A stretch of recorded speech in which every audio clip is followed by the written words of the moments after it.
Shalom, brothers and sisters. Most High in Christ bless. Hope you having a wonderful Sabbath day. I ask for blessings and peace upon all and every household. And hope everyone is waking up, following law, statute, commandments, getting closer to the Most High in Christ. Because salvation is nearer than we know. So it's important. All right, so today I'm gonna go into infanticide. I don't know if you ever looked that word up or look it up. It says infanticide, the crime of killing a child within a year of birth. A person who kills an infant, especially their own child. Abortion. All right. And cases of infanticide often involve extreme emotional disturbance. All right. So I'm gonna start in Enoch. Enoch 1 verse 9. And behold, he cometh with 10,000s of his holy ones to execute judgment upon all, and to destroy all the ungodly, and to convict all flesh of all the works of their ungodliness, which they have ungodly committed, and of all the hard things which ungodly sinners have spoken against him. All right. And he's coming back with a sword. All right. So now, um, let's see. I'm gonna, the Apocalypse of Paul. All right. In the Apocalypse of Paul, we're going to read, it says, and I saw a woman wearing white robes, being blind, and standing upon an obelisk of fire, and an angel was mercilessly beating them, saying, now you know where you are. You did not attend when the scriptures were read. You didn't pay attention when the scriptures were read to you. And the angel said to me, these are they who corrupted themselves. Okay, so um, the angel said to Paul, these are they who corrupted themselves and killed their infants, their babies. Their infants therefore came crying out, avenge us of our mothers. And they were given to an angel to be carried away into a spacious place, but their parents into everlasting fire. All right, so we're going to read the other translation of this. Paul said, I asked and said, who are these men and women who are strangled in fire and pay their penalties? And he answered me, these are women who defiled the image of the Most High, it says God, when bringing out infants, babies, out of the womb. And these are the men who lay with them, and their infants addressed the Lord God and the angels who were set over the punishment, saying, cursed be the hour to our parents, for they defiled, they dirtied the image of God, of the Most High, having the name of God, but not observing his precepts, his laws, his commandments. They gave us for food to dogs, and to be trodden down of swine. Others they threw into the river. But their infants, babies, were handed over to the angels of Tartarus, hell, who were set over the punishments, and that they might lead them to a wide place of mercy. But their fathers and mothers were tortured in perpetual punishment. All right. Apocalypse of Paul. All right. So there's punishments um, and Sheol, Hades, hell, for torturing the children, okay? And let's get where this came from. All right, so we're going to go real quick to Enoch 69.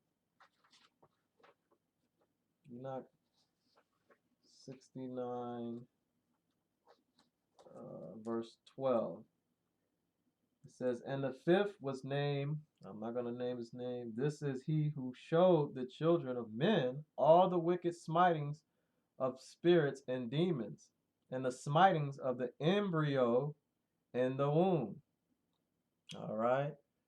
The angels showed them this technology, these devices. They gave them um, the science, the understanding. They gave them the wisdom to smiting, destroying the embryo in the womb, that it may pass away, and that the smitings of the soul and the bites of the serpent and the smitings. All right. So these fallen angels taught men the smiting of the embryo. All right. And much more in this time. Cloning and so much more. All right. In this time. And there's nothing new under the sun. They were doing this before the flood. All right.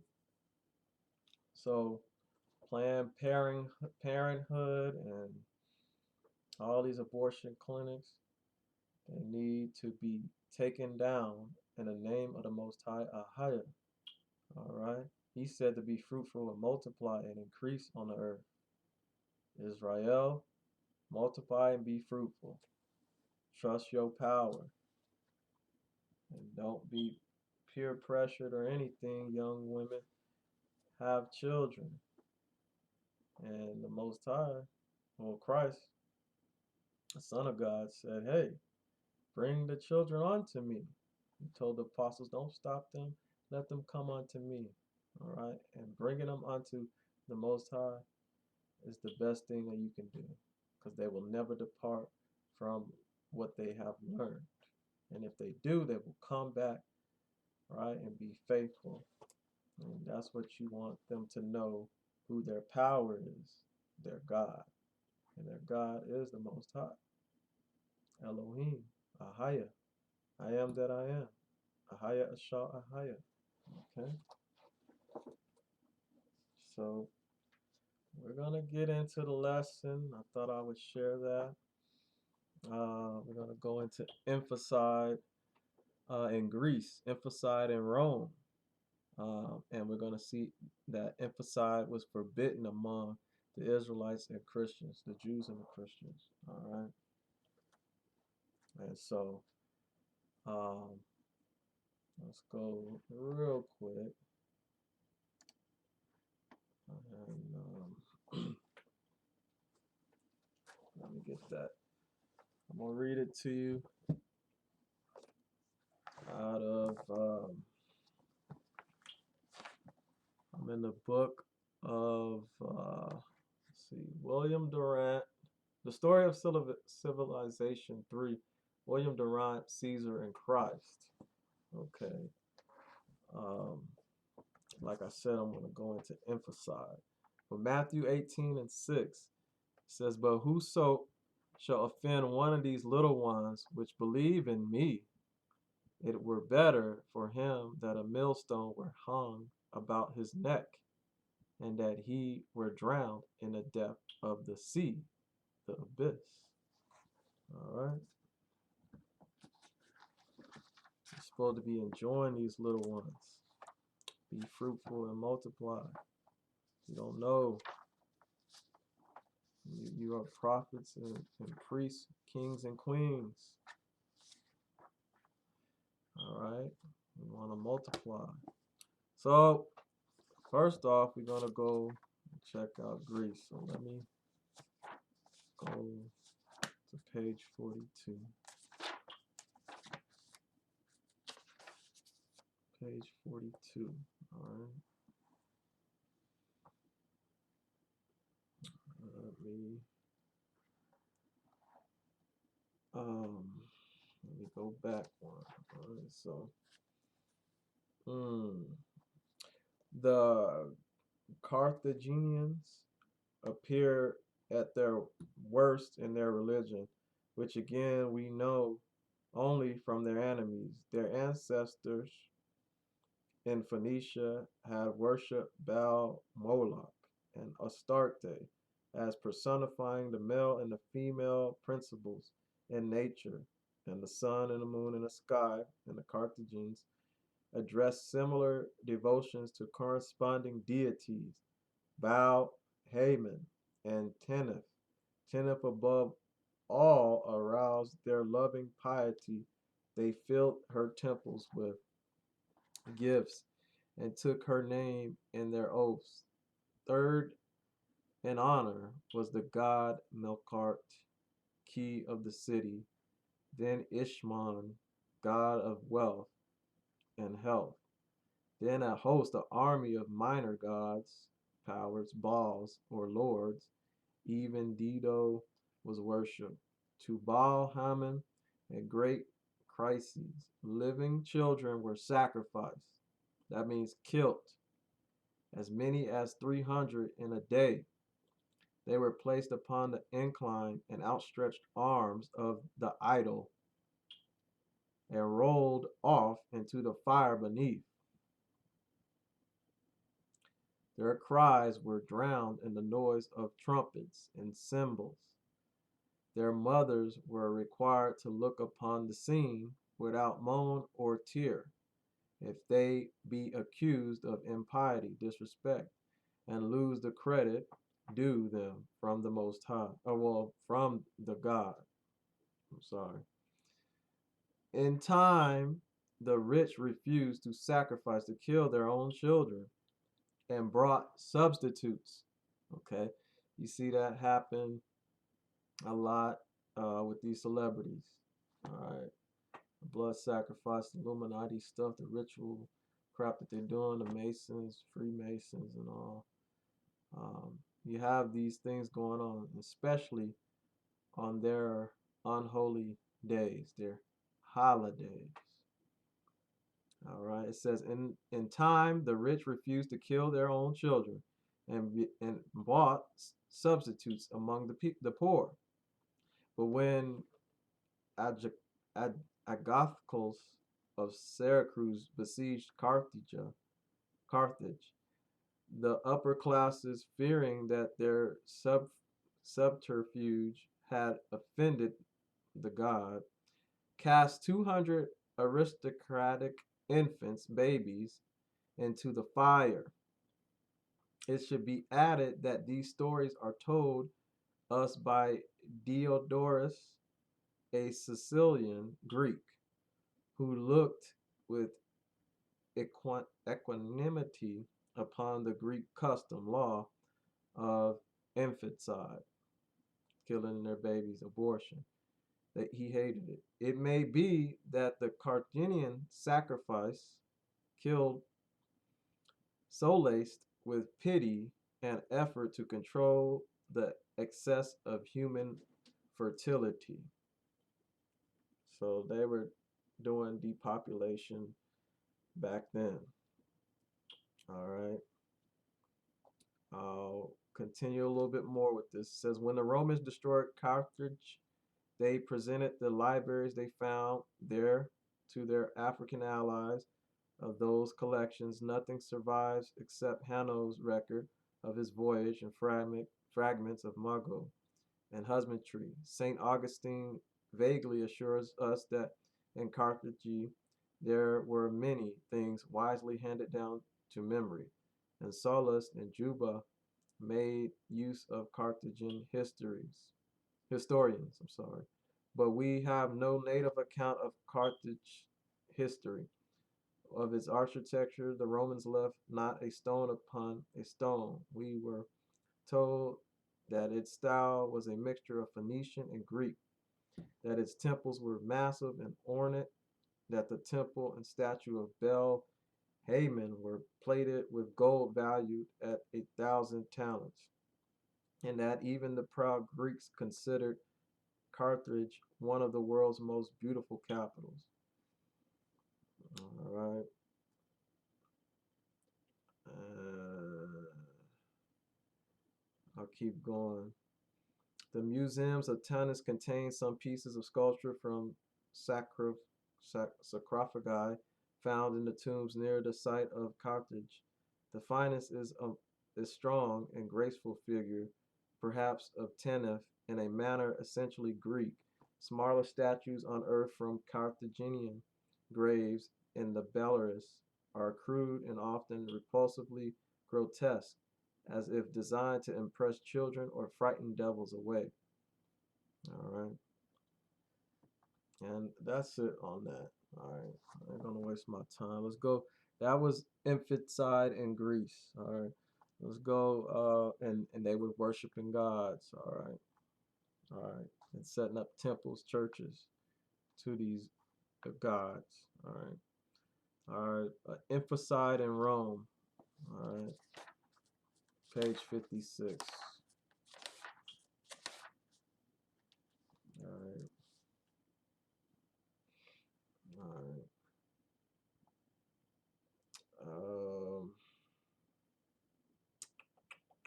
let's go. It says, what kind of human beings were these irresistible Romans?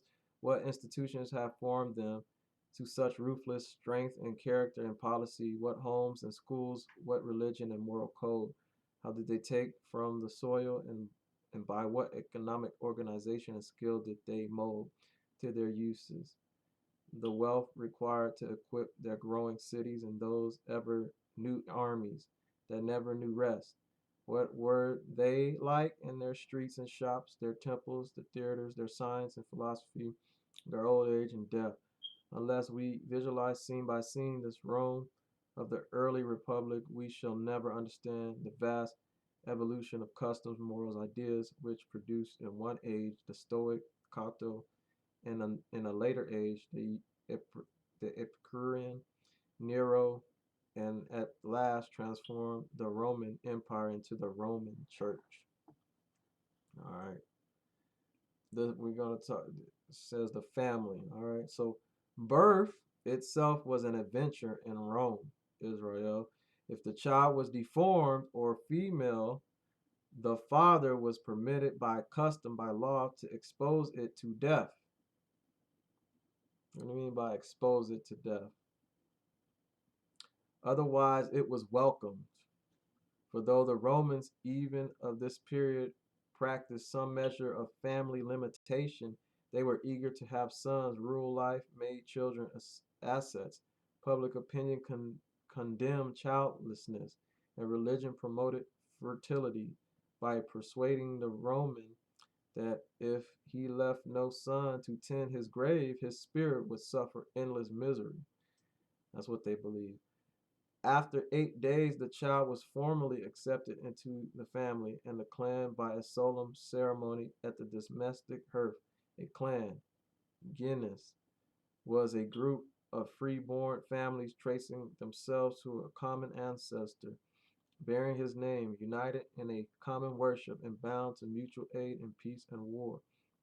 The male child was designated by an individual first name, prenomen, such as Publius Marcus Caius by his clan name Newman, such as Cornelius, Tullius, Julius, and by his family name Conan, such as Scipio, Cyril, Cicero, Caesar.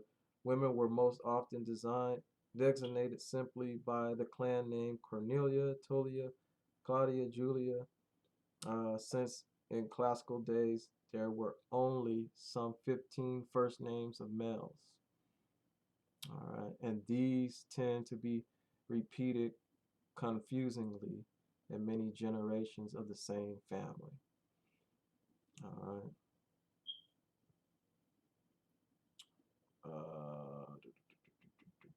Do,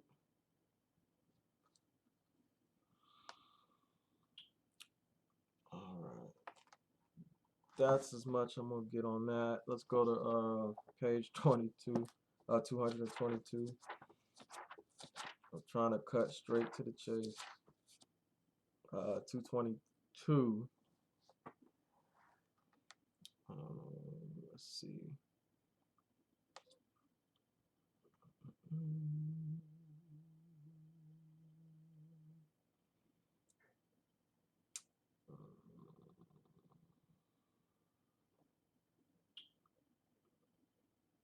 All right. Augustus wondered what stability there could be in so heterogeneous a population, and what loyalty to the empire might be expected of men in whose veins ran the blood of subject peoples.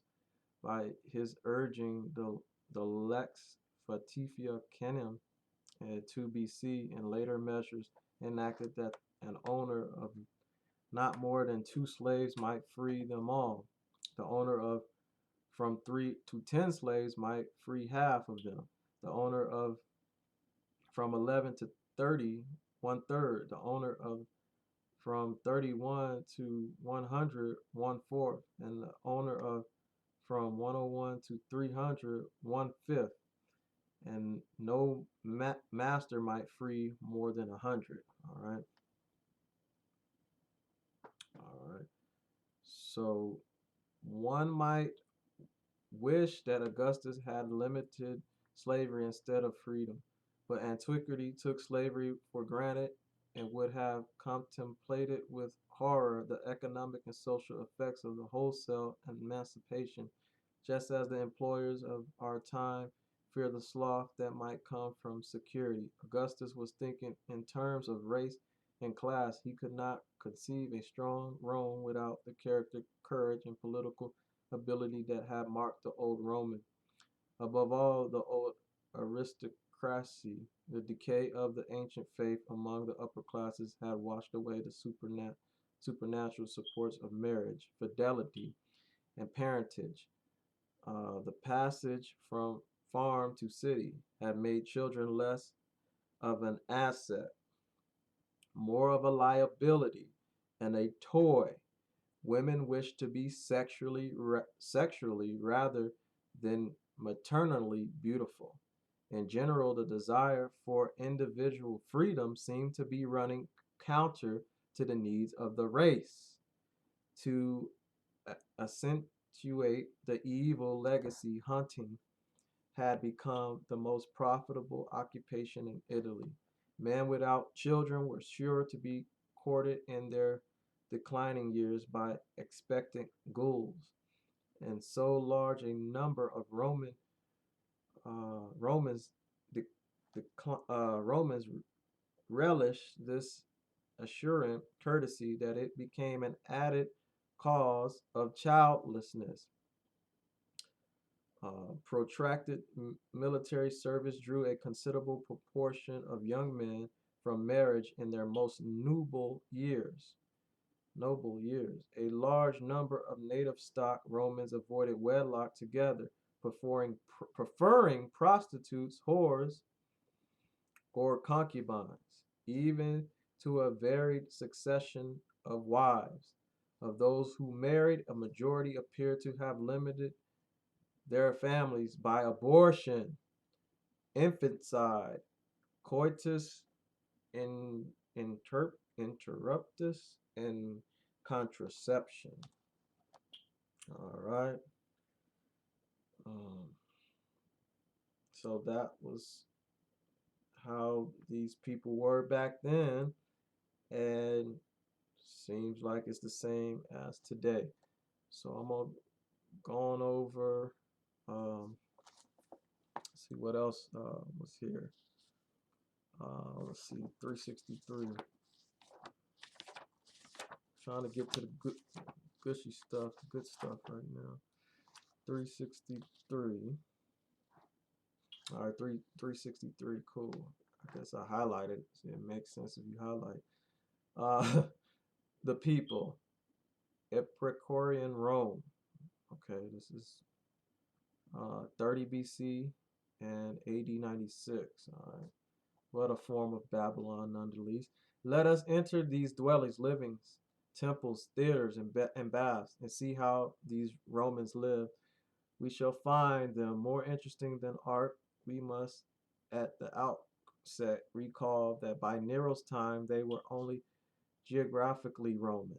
All right, the conditions that Augustus had failed to check celibacy, all right, childlessness, abortion, and infanticide among the older stocks, manumission, and comparative fertility among the new, had transformed the racial character, the morale temper, even the phys- physiognomy uh, of the Roman people. Once the Romans had been precipitated into parentage by the im- im- impetus of sex and lured to it by anxiety for the past mortem care of their graves. Now the upper and middle classes had learned to separate sex from parentage and were skeptical about the afterworld. Once the rearing of children had been an obligation of honor to the state enforced by public opinion, now it seemed absurd, that's what's going on now, to demand more births in a city crowded to the point of redolence. On the contrary, wealth, bachelors, and childless husbands continued to be courted by sycophants longing for legacies. Nothing said, nothing said, Juvenal, will so endear you to your friends as a barren wife. So Juvenal said, uh, nothing said, Juvenal, will so endear you to your friends as a barren, an empty wife. Cortana says a character in Pertinius has only two classes of inhabitants, flatterers and flattered. And the sole crime there is to bring up children to inherit your money. See, they don't like to bring forth children because they're going to inherit their money. That's how much they love money. It says the sole crime there is to bring up children to inherit your money. It is like a battlefield at rest, nothing but corpse and the crows that picked them. Seneca consoled a mother who had lost her only child by reminding her how popular she would now be.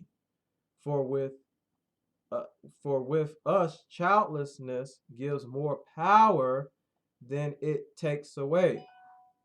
Okay. See, Rome and Babylon, they ain't got time for no children. It says, for with us, childlessness gives more power than it takes away. Mm. The Gracchi had been a family of 12 children, probably not five families of such abundance could be found in Nero's age in patrician or exquatorian Rome. Marriage, which had once been a lifelong economic union, was now among 100,000 Romans as passing adventure of no great spiritual significance, a loose contract for the mutual provision of sociological conveniences or political aid to escape the test, detestatory disabilities of the unmarried. Some women took eunuchs, sorry, as contraceptive husbands. Okay. Some entered into sham wedlock with poor men on the understanding that the wife need bear no children. In Rome, nevertheless, many educated Romans admired, um, it says, I'm sorry, let me go back. It says, the wife need bear no children. In Rome, nevertheless, many educated Romans admired Jewish monotheism. Some were converted to Judaism, and several, even of high family, observed the Jewish Sabbath as a day of worship and rest. All right, so that's it on that. But I'm bringing that out. But let's keep moving. Um, 396. Let me get 396.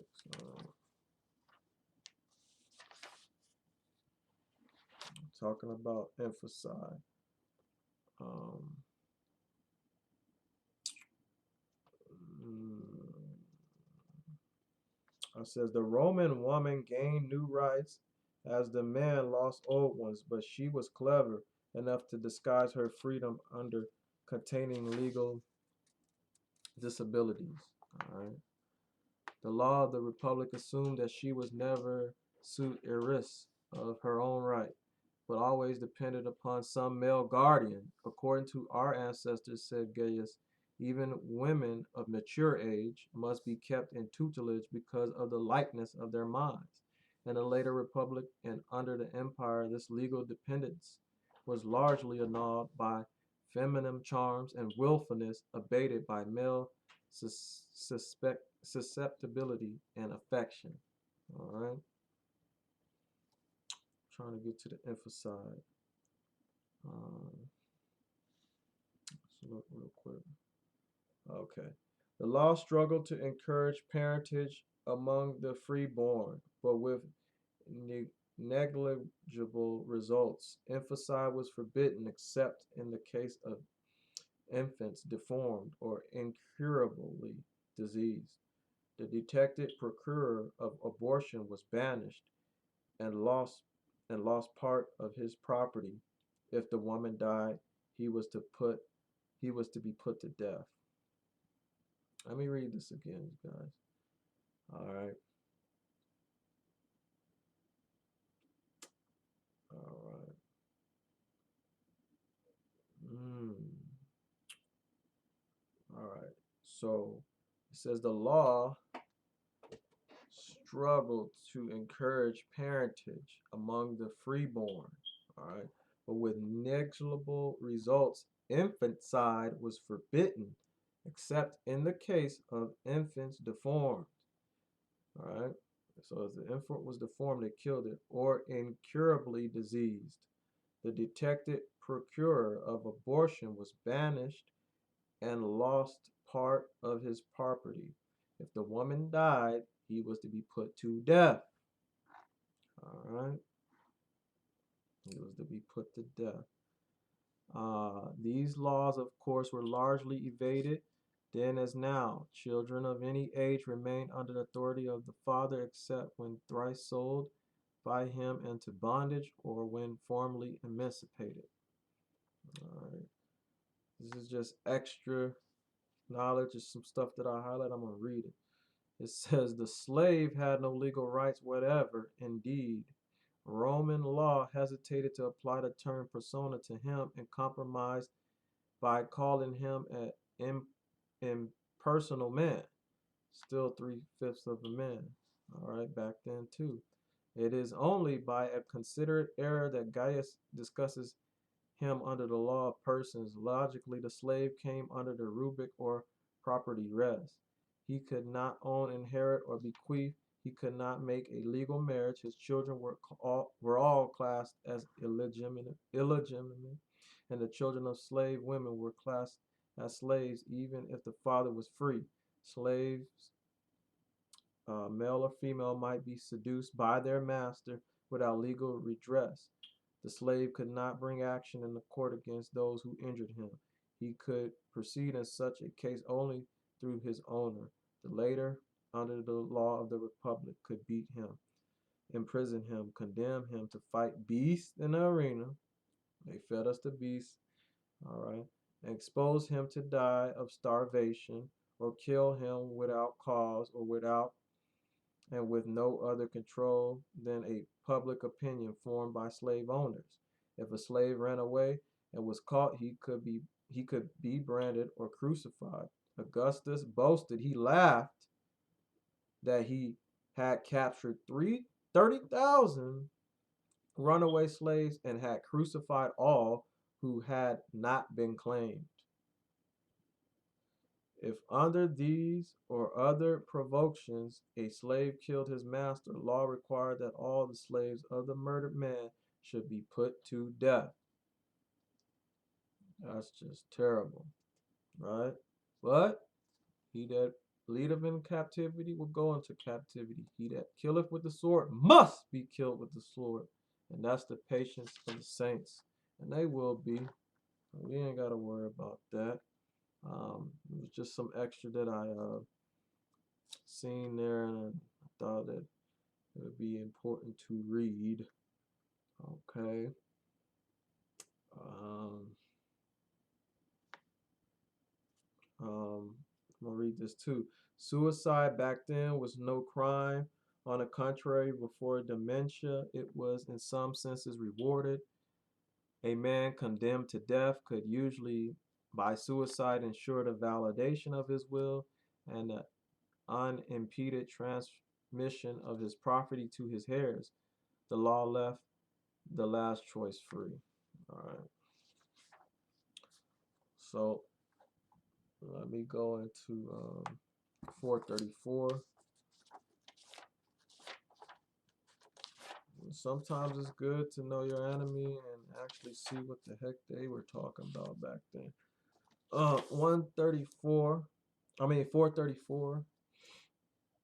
All right. It says when Tacitus praises the Germans of considering infanticide and infamy, and giving no advantage to childlessness. Let me go up a little bit, right? Um, let's see. It says hmm. The Germans contrast the virile virtues of a free people with the denigration and cowardness of Romans under the despots. When Tacitus, right, praises the Germans for considering infanticide, killing babies, and infamy, and giving no advantage to childlessness, he is not describing Germans but denouncing Romans. The philosophical purpose destroys the objectivity of the study, but allows a remarkable breadth of view in a Roman official praising the German power of resisting Rome, right? Because they was not with that, but Rome was with it, all right. And even the generals, like Tacitus was like, "Yo, y'all ain't trying to kill no babies, but the Romans, his people, was killing them." All right, it has a note. It said it was probably written in 98 before Trajan's campaign against the Dacians. The success of these essays induced Tacitus to illustrate the evils of tyranny by indicting the record of the despots in ruthless detail. He began with what was the freshest in his memory and in the testimony of his older friends, the period from Gilba to the death of dementia. And when these histories were acclaimed by a grateful aristocracy as the best historical writing since Levy. He continued his story in front by describing in the annals the rules of Tiberius, Caligula, Claudius, and Nero of the 14, some say 30 books. All right. So they were just wicked people. And you go into that time period, they were really um, killing children in that time period. All right. So let's go to page crazy in this book 666. Let's go to that page and see what else is going on. These are the Romans. All right. This is somebody's forefather. All right. Why Rome fell. Okay. I highlighted things, but I'm going to go straight to uh, the emphasized in Rome. Okay. All right. Now, hmm, uh, Aurelius to Probus and Constantine leaves little room for doubt. Aurelius to replenish his army, enrolled slaves, gladiators, policemen, criminals. Either the crisis was greater or the free population less than before, and the slave population has certainly fallen. So many farms have been abandoned above all in Italy that Prentius offered them gratis to anyone who would till them. A law of Septimius Severus speaks of a perneria hominia, a shortage of men. Okay, they they had a law because they had a shortage of men. All right. It says in Greece the depopulation had been going on for centuries. In Alexandria, which had boasted of its numbers, Bishop Dionysius calculated that the population had in his time 250 been halved. He mourned to see the human race diminishing and constantly wasting away. Only the barbarians and Orientals were increasing outside the empire and within. So in Babylon and outside of Babylon, there was the Romans was decreasing, but all the nations were increasing. What had caused this fall in population? Above all, family limitation, practiced first by the educated class, all right, the smart people. It had now sped down to pro the proletariat named for its fertility. By AD 100, it had reached the agricultural classes as shown by the use of imperial alimenta to encourage rural parentage. By the 3rd century, it had overrun the western province and was lowering manpower in gold. Though branded as a crime, infanticide, killing babies, flourished as poverty grew. As people became more poor, they killed more babies. Sexual excesses may have reduced human fertility. The avoidance of or deferment of marriage had a like effect, and the making of eunuchs increased as Oriental customs flowed into the West. Plantaneous Praetorian Perfect had 100 boys emasculated and then gave them to his daughters as a wedding gift. You hear that? Wickedness. Mm-mm-mm. Second only to family limitation as a cause of lessened population were the slaughters, the killing of pestilence, disease, famine.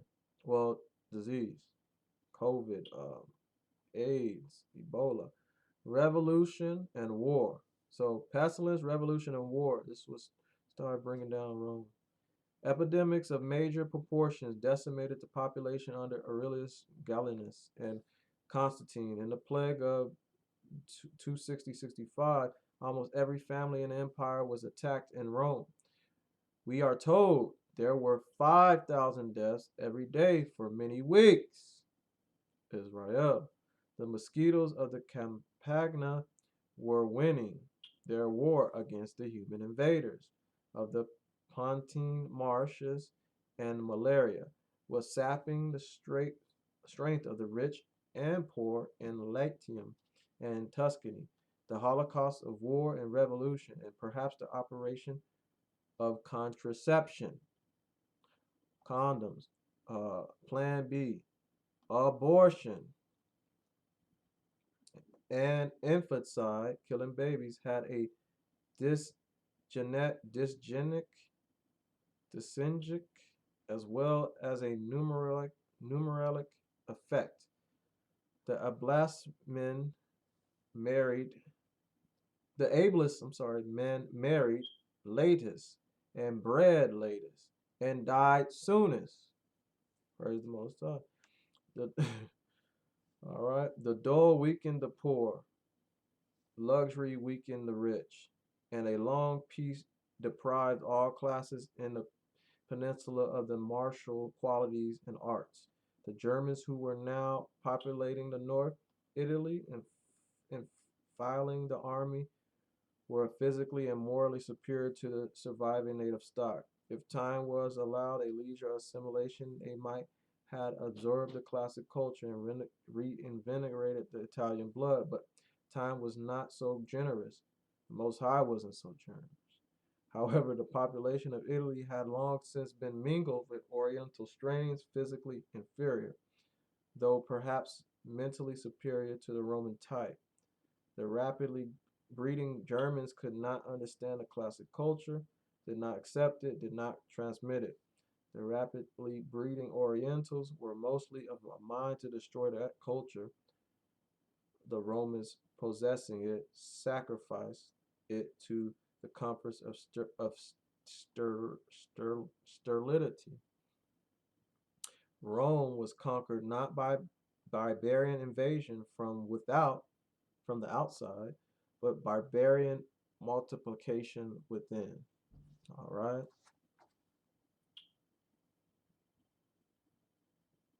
So now I'm gonna read emphasized forbidden among the Jews and the Christians. All right.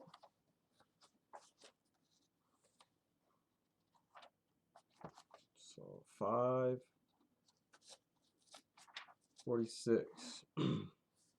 All right.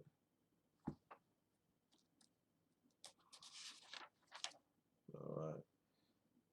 The flight or enslavement of a million Jews so accelerated their spread through the Mediterranean that their scholars came to date this dispersion from the destruction of Herod's temple. We have seen that this dispersion had begun 6 centuries before the Babylonian captivity and had been renewed in the settling of Alexandria. Since fertility was commanded and emphasized, sternly forbidden by Jewish piety and law, all right, respect and commandment. The expansion of the Jews, the Israelites, was due to biological as well as economic causes. Hebrews still played a very minor role in the commerce of the world 50 years before the fall of Jerusalem. Strobel, with anti Semitic exaggeration, reported that it is hard to find a single place of the habitable earth that has not admitted this tribe of men and is not possessed by it. Philo, 20 years before the dispersion, described the continents full of the Jewish settlements, and likewise the islands, and nearly all Babylonia. By AD 70, there were thousands of Jews in Seleucia and the Tigris, and in other Parthian cities. They were numerous in Arabia and crossed there into Ethiopia. They abounded in Syria and Phoenicia. They had large colonies in Tarsus, Antioch, Miletus, Ephesus, Sardis, Smyrna, in Delos, Corinth, Athens, Philippi, and Patria, Thessalonica. In the west, there were Jewish communities in Carthage, Syracuse, Puteoli, Copia, Pompeii, Rome, even in Horace' native Venusia. All in all, we may reckon 7,000 Jews in the empire, some some 7% of the population, twice their proportion in the United States of America today. This is old, but all right. So jumping down, after the fall of Jerusalem, Josephus sailed to Rome with Titus. All right, it goes into understanding of him. Um, I was 546. 598. I wish I would have marked some of this. 598.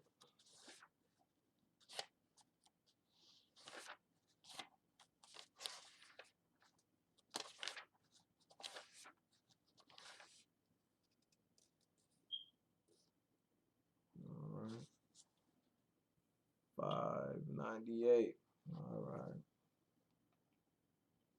All right. The dinner began and ended with the prayer, the scripture readings, and the bread and wine were blessed by the priest. The faithful appear to have believed that the bread of wine were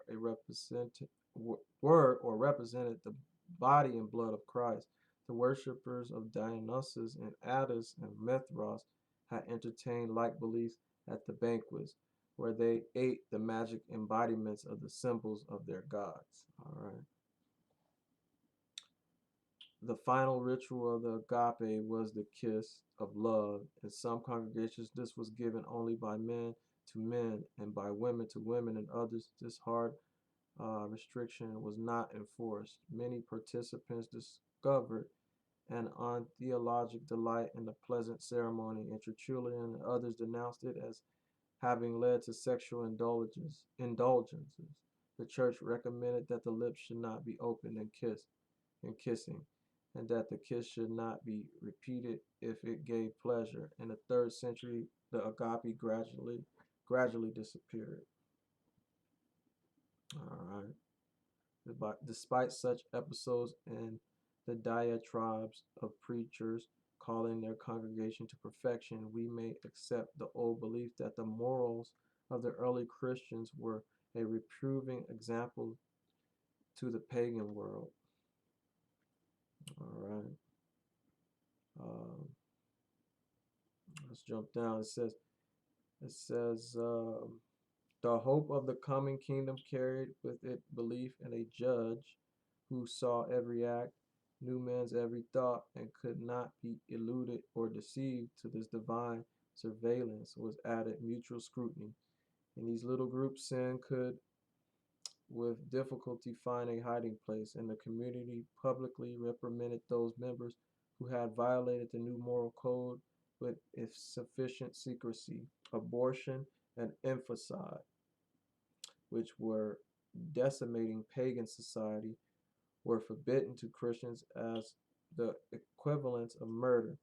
In many instances, Christians were rescued exposed infants, baptized them, and brought them up with the aid of the community fund. The church forbade with less success the attendance of Christians at the theater or the public games and their persist, persist, ah, participation in the festivals of pagan holidays. In general, Christianity continued and exaggerated the moral sternness of the embattled Jews. Celibacy and virginity were recommended as ideal. Marriage was tolerated only as a check on promiscuity and as a ridiculous means of continuing the race. But husbands and wife were encouraged to refrain from sexual relations. Divorce was allowed only when a pagan wished to annul a marriage with a convert. The remarriage of widows or widowers was discontinued, and homosexual practices were condemned with an earnestness rare in antiquity. Let me read that again. The remarriage of widows or widowers were discontinued, and homosexuals, gays, faggots, practices were condemned with an earnestness rare in antiquity, in history. So far as sex is concerned, said Tertullian, the Christian is content with the woman. Yes, we are. We are content with the woman, and we desire to be fruitful and multiply. Okay. Um, and that's it on that. I'm not gonna go into all of these different things that they're bringing out, but um, infanticide and abortion and all that is a bunch of wickedness. All right, and it's you know we're not the ones that started that. And so I just wanted to put that out there. Screw the LGBTQ community. All right, and all that weird crap that they're trying to put on our children. All right, the pedophilia, that's going to be passed because that's what the Greeks and the Romans were about. All right, and we are in their world. All right, we are in their world. I'm going to try to find one more that I think I skipped over. don't mind. Let me find it. I'm gonna find it because I thought it was hilarious. Let's see, 364.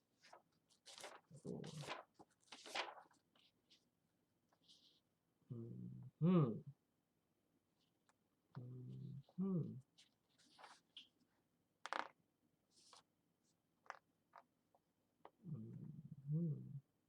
Yes, I did skip that. Right. Yeah, I'm gonna have to. Yeah, we don't have to. Okay.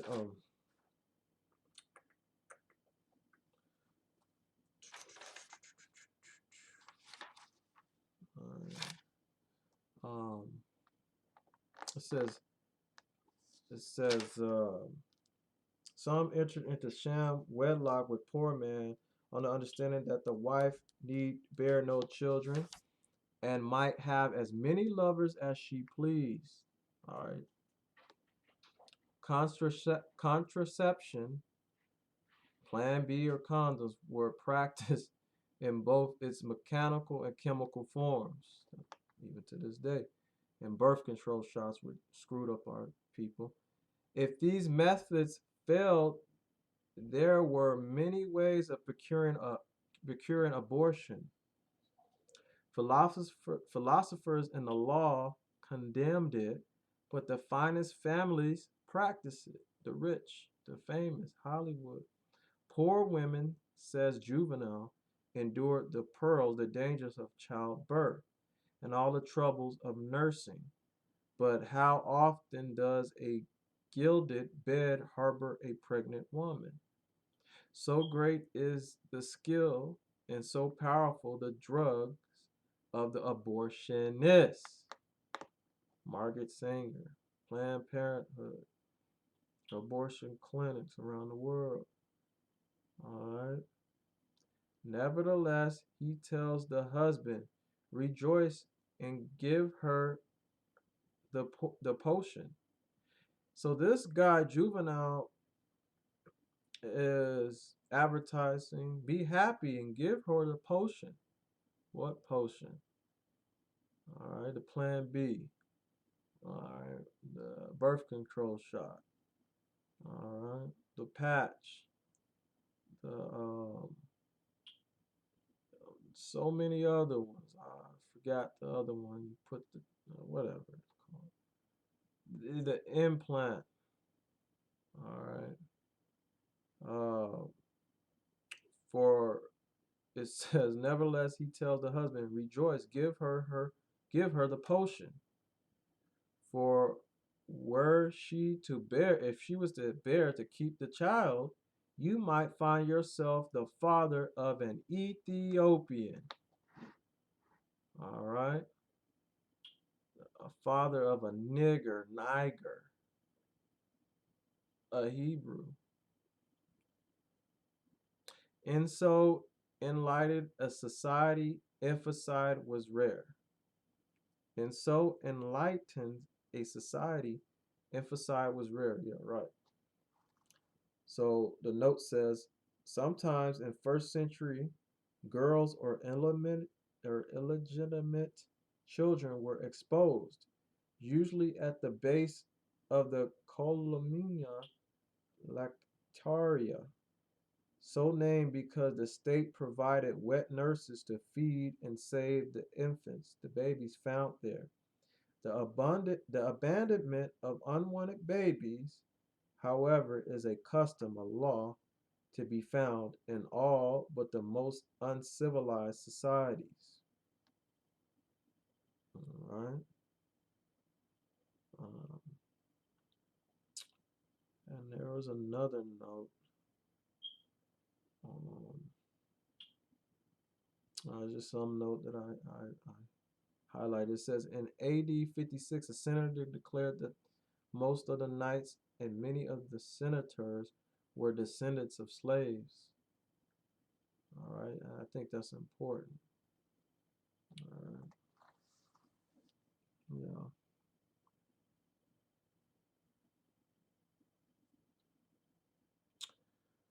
Yeah. So, um, contraceptive was practiced in both its mechanical and chemical forms.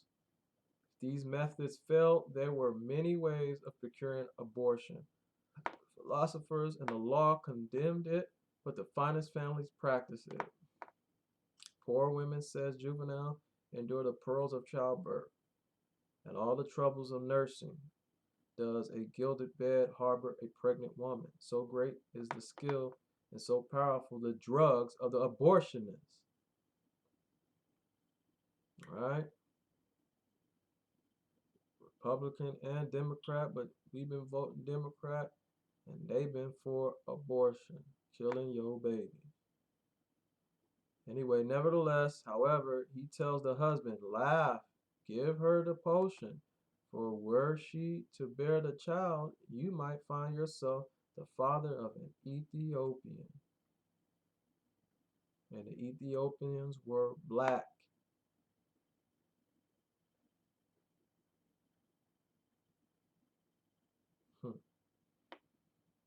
um, and so enlightened a society, infanticide was rare. You're right.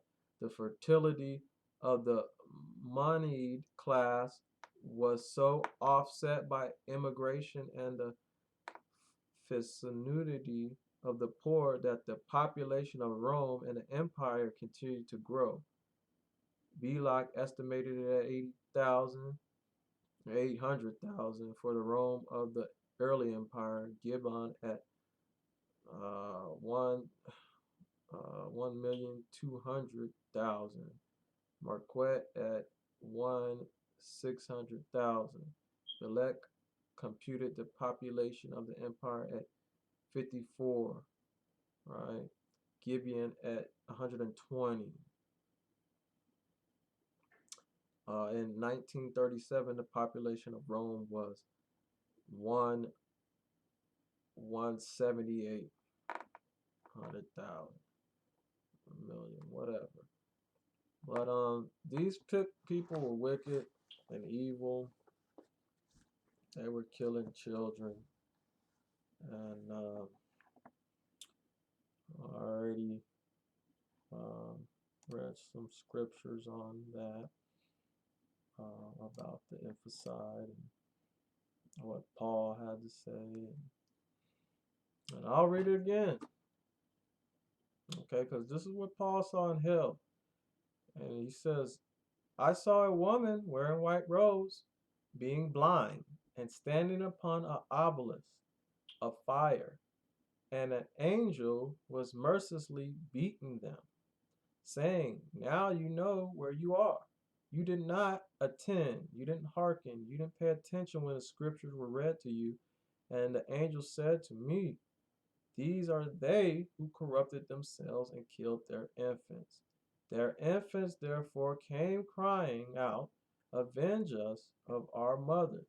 And they were given to an angel to be carried away into a spacious place, with their parents into everlasting fire." Okay? Everlasting fire. Okay?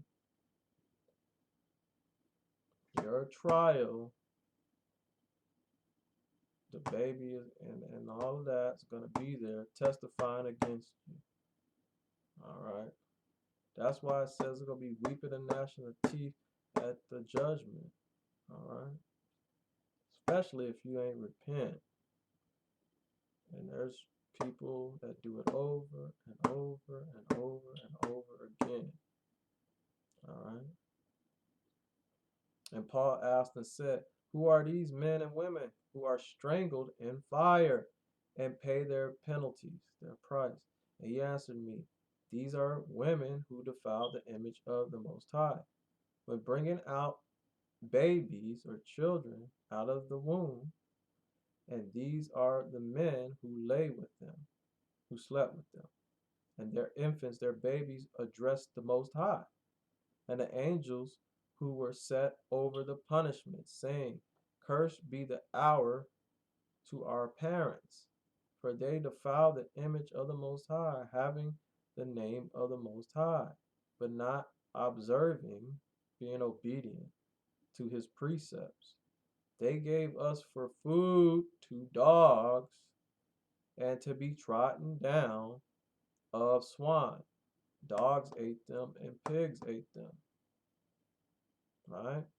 And guess what? The scriptures talk about that you would eat your own baby. So sometimes you go to these fast foods, you're eating humans, especially McDonald's. Look up Rabbi Finkelstein. Others they threw into the river, they drowned, but their infants were handed over to the angels of Tartarus, who were set over the punishments, that they might lead them to a wide place of mercy. But their fathers and mothers were tortured in a perpetual punishment. And that punishment, where is that punishment given? It's given in hell. All right. So hell to all these LGBT, transgender, pedophile, wicked demons out there that want the whole world to be involved with their foolishness. Israel, don't be partakers of their sins. All right.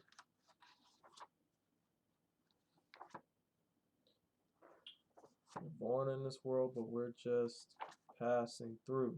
We're visitors. The Most High uh, is creating a new heaven and a new earth.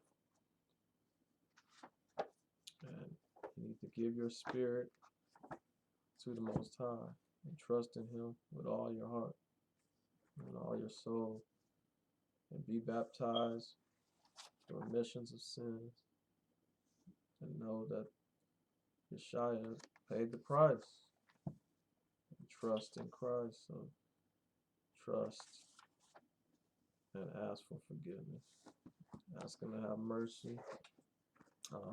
Again, I was reading out of Caesar and Christ by William Durant. You could probably look it up, listen to some of the information.